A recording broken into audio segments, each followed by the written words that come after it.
The left has dominated culture for so long. They had, the feminist movement. We can blame that for destroying the nuclear home. We can blame that for destroying marriages in a lot of ways.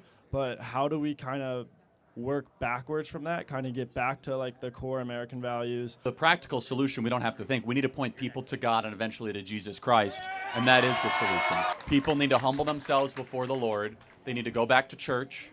They need to get married before they have sex. They need to stop engaging in debauchery and limitless amounts of drinking and the sins of the flesh, and understand that there's a God who loves them, that wants them to live a certain way. And it's not a matter of the feminist movement or the Black Lives Matter movement. We need a movement that is centered around spiritual, eternal principles. But a revival will only happen with repentance, and repentance is at odds with pride. And so we have an entire month dedicated to pride, by the way. You must acknowledge two things. There is a God, and we are not him. Those two things are